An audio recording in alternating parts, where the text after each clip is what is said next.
గత ఎన్నికల్లో ఆ ఎంపీకి అన్ని అంశాలు కలిసొచ్చాయి. గెలుపు సునాయాసమైంది. కానీ ఇప్పుడు అక్కడ సీన్ రివర్స్ అవుతోంది. నాడు అండగా నిలిచిన వారు నేడు దూరంగా ఉన్నారా? పార్టీ సీనియర్లు కూడా సదరు ఎంపీకి టచ్ లో ఉండడం లేదా? 5 ఏళ్లలో ఎందుకింత మార్పు? అదైనా స్వయంకృతమా, రాజకీయ సమీకరణాల ఫలితమా?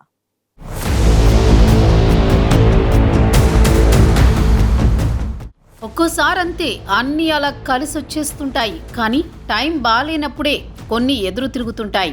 నిజామాబాద్ సిట్టింగ్ ఎంపీ పరిస్థితి ఇప్పుడు అలాగే ఉంది. గత పార్లమెంట్ ఎన్నికల్లో ధర్మపురి అరవింద్కి అనుకోకుండా అన్నీ కలిసొచ్చాయి. కాషాయ కండువా కప్పుకున్న వెంటనే నిజామాబాద్ జిల్లాలోని సీనియర్ లీడర్లని కాదని మరి బీజేపీ అధిష్టానం ఆయనకు ఎంపీ టికెట్ ఇచ్చింది. ధర్మపురి శ్రీనివాస్ అలియాస్ డిఎస్ చిన్న కొడుకే అరవింద్. తండ్రి కాంగ్రెస్ సీనియర్ నేత అయిన అరవింద్కి అవకాశం ఇచ్చారు బీజేపీ పెద్దలు. అరవింద్ కోసం గత ఎన్నికల్లో బీజేపీ శ్రేణులు, పార్టీ సీనియర్లు కష్టపడ్డారు. తండ్రి డిఎస్ కూడా అరవింద్ గెలుపులో పరోక్షంగా కీలక పాత్ర పోషించారని చెబుతారు. మరోవైపు పసుపు బోర్డు తెస్తానని బాండ్ పేపర్ రాసివ్వడంతో పసుపు రైతులు కూడా అరవింద్కి మద్దతు పలికారు.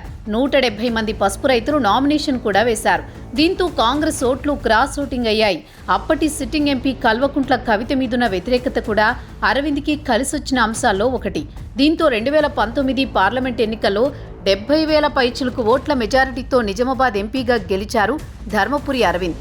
గురూజీ రామ్ నారాయణ్ జీ ప్రపంచ ప్రఖ్యాత జ్యోతిష్యులు ఇప్పుడు మన హైదరాబాద్ లో ఎటువంటి సమస్యలకైనా తక్షణ పరిష్కారం చేయబడును. సంప్రదించండి 96651137 9000004357.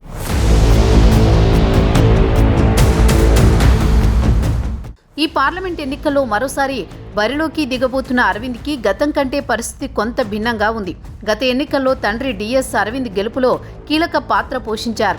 అయితే ప్రస్తుతం డిఎస్ వయోభారానికి తోడు కొంత అనారోగ్యంతో స్పష్టంగా మాట్లాడలేని స్థితిలో ఉన్నారంటున్నారు. అరవింద్కు ప్రస్తుతం జిల్లా బీజేపీ సీనియర్లు ఏదో రకంగా కొంత దూరంగా ఉంటూ వస్తున్నారని గుసగుసలాడుతోంది కమలం పార్టీ క్యాడర్. ఈ ఎన్నికల్లో వారంతా గతంలోలా అంత యాక్టివ్గా పనిచేయడం లేదన్న వాదన వినిపిస్తోంది.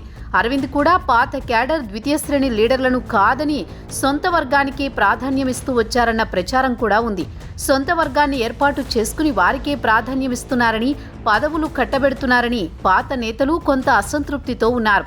అరవింద్ వెంట ఉండేవారిలో పల్లె గంగారెడ్డి మినహా మిగతా వారంతా పార్టీలోకి కొత్తగా వచ్చిన వారే.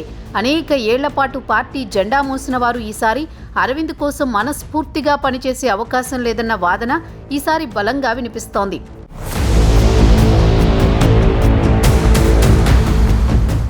నిజామాబాద్ పార్లమెంటు పరిధిలో నెల రోజుల క్రితం వరకు బీజేపీ, కాంగ్రెస్ మధ్య పోటీ ఉంటుందని అంతా భావించారు. కానీ ప్రస్తుతం రాజకీయం మారిపోయింది. అరవింద్పై వ్యతిరేకంగా ఉన్నవారు బీఆర్ఎస్, కాంగ్రెస్ పార్టీల వైపు మొగ్గు చూపుతున్నారన్న ప్రచారం జరుగుతోంది. ప్రస్తుతం నిజామాబాద్ పార్లమెంటు బరిలో 3 పార్టీల మధ్య రసవత్తర పోటీ జరిగేలా ఉందని అంచనా వేస్తున్నారు విశ్లేషకులు. ఎన్నికల వరకు ఇందూరు రాజకీయం ఇంకెన్ని మలుపులు తిరుగుతుందో చూడాలి మరి.